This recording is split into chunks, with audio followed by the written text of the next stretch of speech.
Um, so an update on London, what was actually achieved.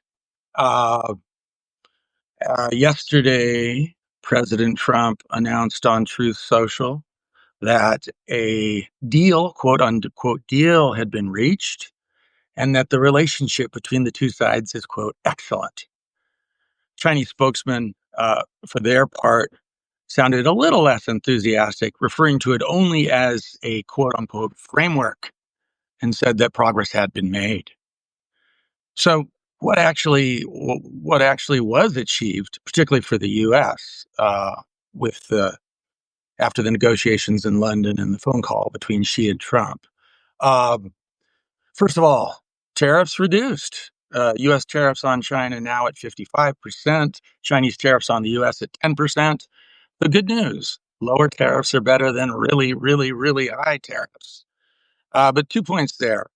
First of all, 55% tariffs on China is pretty high, and that means significantly higher costs for American consumers for Chinese goods, maybe a 55% tax if the American consumer eats it all.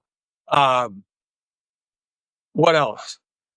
Arguably, the tariffs in the first place are a self inflicted goal by the Trump administration. So bringing them down is reverting to where we were before. Rare earth, the big one. What did Trump say in his tweet or on Truth Social? He said we're going to get, quote, full magnets, and also that we would get necessary rare earths.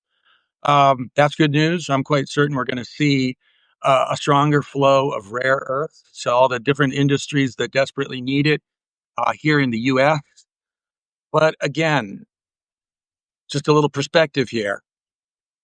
Not too long ago, not very long ago at all, certainly before January 20th, the U.S. was getting most of the rare earths it needed from China.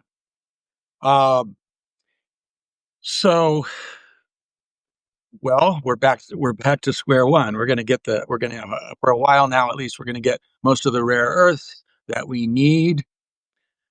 Number two, and I've been saying this every platform I can, there is zero guarantee, and as a matter of fact, it's extremely implausible that China is going to end its control, its very, very impressive control over the production and processing of rare earths.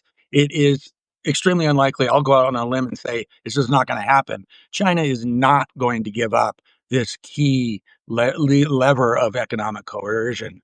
So wait till things go a little south in the U.S.-China relationship, and believe me when I tell you, we are going to struggle. The U.S. will struggle to get rare earths then.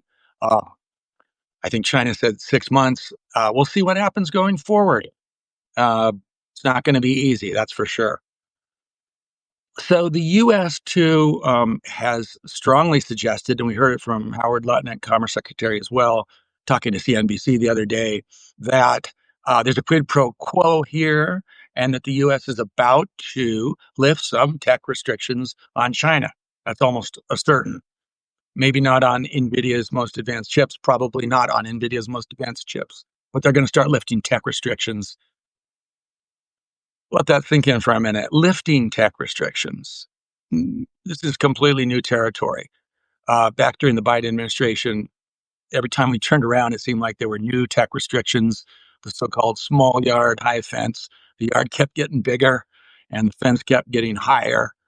That was used to describe the semiconductor sector. If, as we expect, the Trump administration, for a quid pro quo, starts releasing um, or loosening some of those tech restrictions on China, that is a major win for China. Big deal. China's very happy about that. I'm quite certain. Um, so good news for Beijing, but I'm actually struggling to see what the U.S. got out of this. Um, Personally, for President Trump, it looks like he's not going to get Xi Jinping to visit here in the U.S. He was hoping maybe for the UN meeting in the fall. It looks like uh, Premier Li Chang will be sent instead of Xi Jinping. So let's see what happens next. That's all I got for you today. Thanks for tuning in, and see you again, I hope, soon.